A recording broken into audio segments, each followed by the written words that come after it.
Raichu bertarung selama Perang Lik, yang berarti dia lahir lebih awal. Menurut Lei Qiu, dia adalah makhluk bawaan yang lahir di Leize Holy Land yang diubah dari Leize Avenue tempat Leize Zulong berevolusi.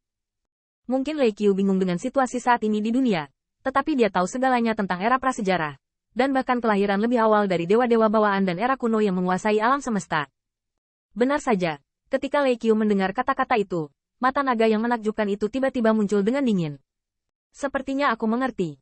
Tapi Lei Qiu masih tidak bisa mengerti. Bagaimana dengan nenek moyang saya?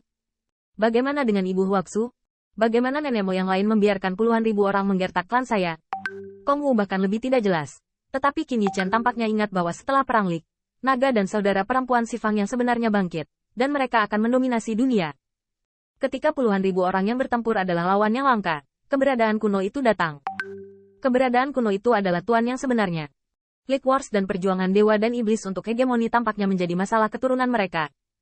Di mata mereka, mereka seperti anak dan cucu mereka sendiri yang berkelahi.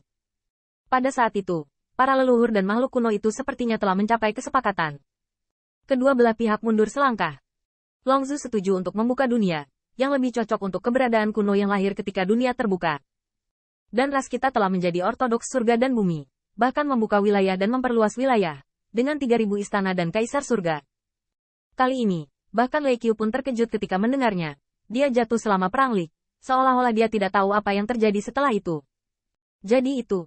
Dengan emosi, Lei Qiu memandang Qin Yichen dan kemudian ke Kong Wu. Jelas bahwa keduanya adalah keturunan, tetapi Qin Yichen sepertinya tahu lebih banyak dan lebih kuat. Yichen, bagaimana kamu tahu ini? Berbicara tentang ini, Qin Yichen juga ingin bertanya kepada Lei Qiu. Itu adalah nenek moyang yang memberitahu saya bahwa dia adalah Kaisar Surga ke-18 dan dianggap sebagai naga suci oleh ribuan orang. Ngomong-ngomong, leluhur, Kaisar Surgawi itu bernama Hao Mingyang. Pernahkah kamu bertemu? Apakah kamu pernah bertemu? Qin Yichen menghitung garis waktu. Setelah Perang Lik selesai, nenek moyang mereka harus bertempur lagi dengan dewa dan iblis mantian, yang merupakan pertempuran untuk menetapkan posisi naga sejati sebagai tuannya. Selanjutnya, itu diturunkan dari generasi ke generasi. Setiap generasi kaisar adalah 1 juta tahun, dan nenek moyang Mingyang, itu adalah sekitar 20 juta tahun. Meskipun jauh dari Lei Qiu, nenek moyang Mingyang mungkin sudah lama lahir, dan baru ketika generasi ke-18 dari kaisar datang kepadanya untuk memerintah dunia. Hao Mingyang. Lei Qiu mengerutkan kening dalam pikirannya, tetapi setelah beberapa saat, dia menggelengkan kepalanya. Saya tidak tahu. Qin Yichen sedikit kecewa. Mungkin nenek moyang Mingyang belum lahir pada saat itu, atau mungkin dia belum menjadi terkenal. Lei Qiu tiba-tiba berkata dengan suara yang dalam, dunia ini benar-benar telah banyak berubah, begitu besar sehingga aku hanya merasa bahwa aku tidak cocok untuk berada di dunia ini. Namun, dia telah dilahirkan kembali. Ngomong-ngomong, dia lebih beruntung dari banyak orang. Dia jatuh di reruntuhan Lik Dao, dan merupakan dewa naga bawaan. Sebaliknya, dia bisa bangkit melalui Dao Agung Surga dan Bumi, tetapi naga sejati dalam malapetaka itu akan sulit untuk dibangkitkan. Sekarang setelah dia dibangkitkan, dia harus memikul beberapa tanggung jawab. Saya akui bahwa keberadaan mereka yang telah menginjak-injak klan kami yang Anda sebutkan begitu kuat sehingga membuat saya merasa takut. Mata naga Lei Qiu berkedip-kedip.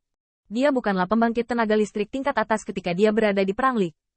Sekarang ratusan juta tahun kemudian, makhluk yang diperoleh telah meningkat. Kekuatan kaisar dan permaisuri juga membuatnya merasa sangat dalam ketakutan. Namun, aku akan menjadi sepertimu, perlahan tumbuh, perlahan menjadi lebih kuat, perlahan memahami dunia, dan mendapatkan kembali kejayaan rasku. Gairah bermata naga Lei Qiu, meskipun jalannya jauh, bahkan mengingatkanku pada apa yang disebut kekuatan supernatural permaisuri. Aku merasa tidak berdaya, tapi... Lei Qiu memandang mereka bertiga dan tiba-tiba tersenyum. Kalian junior tidak pernah takut. Mengapa saya takut? Mata Qin Yichen dan mereka bertiga bersinar, dan mereka mengepal bersama. Di masa depan, kita akhirnya akan memiliki leluhur untuk membantu. Bagi Qin Yichen, bukankah itu hal yang hebat? Sejujurnya, Qin Yichen tidak pernah menyangka bahwa di era ini, masih akan ada leluhur yang hidup bekerja bersama dengannya. Lei Qiu mengepalkan tinju. Aku harus cepat beradaptasi dengan Dao Agung Langit dan Bumi hari ini, serta kekuatan magis semua dewa dan iblis. Aku baru saja berperang melawan anak-anak kecil itu, dan memang ada hal-hal luar biasa mereka. Lei Qiu melihat ke arah Kong Wu dan kedua orang itu lagi. Kamu harus sangat memperhatikan untuk meningkatkan kekuatanmu sendiri. Kamu masih terlalu lemah sekarang, dan bahkan ketika aku di tahun yang sama, kamu tidak bisa berada di atas panggung. Kata Lei Qiu lugas, tetapi Kong Wu tersenyum pahit. Leluhur, kamu masih belum tahu, siapa yang tidak ingin menjadi lebih kuat. Tapi sekarang dunia ribuan ini, Qin Yichen juga menyadari masalah tersebut. Diperkirakan bahwa ketika Lei Qiu meninggalkan reruntuhan Lik Dao dan dapat kembali ke istana kekaisaran hidup-hidup, dia akan sepenuhnya memahami dunia saat ini. Mereka tidak dapat berkata apa-apa. Tentu saja naga petir bawaan ini takut akan sedih dan marah lagi. Yang mengerikan. Saya juga ingin cepat dan memahami suara bawaan Tao. Qin Yichen meminta nasihat lagi sebelum mengetahui bahwa Xian Tian Taoyin tidak mengatakan serupa dengan sistem kata-kata saat ini, tetapi lebih umum. Hal ini mengingatkan Qin Yichen pada saat umat manusia baru saja lahir. Pada saat itu bahasanya belum seragam, dan komunikasi antar orang kebanyakan melalui gerak tubuh dan dikombinasikan dengan situasi saat itu untuk menebak maknanya. Pada saat ini, Qin Yichen sepertinya memikirkan sesuatu dan bertanya, "Leluhur, apakah Anda pernah mendengar tentang nenek moyang umat manusia? Dan Anda adalah orang yang kuat di periode yang sama." Dia pernah menembak dan membunuh 9 penguasa surgawi kuno, yang merupakan pewaris Kaisar Agung ras iblis. Lei Qiu terkejut, dan mata naga itu berkelebat dalam ingatan. "Apakah kamu menembak 9 orang? Aku tahu tentang ini." Saat itu, ketika klan iblis kuno menyerbu istana surgawi, 10 putra gagak emas mengandalkan kelahirannya sendiri dan tirani, menyapu langit semua ras dan membakar semua ras sampai mati. Lei Qiu tampaknya bangga dengan orang yang luar biasa itu. "Saya tahu siapa yang Anda bicarakan, namanya Yi. Ku dengar dia pergi mencari pohon suci Fusang, mencari cara untuk melindungi orang-orang dari terik matahari. Tapi saat itu, aku bertarung dengan elang." "Yi." Tanda seru. Tidak hanya Qin Yichen, tetapi bahkan Kong Wu dan Bai Guanxing tidak bisa tidak mengagumi mereka ketika mereka membisikkan nama leluhur.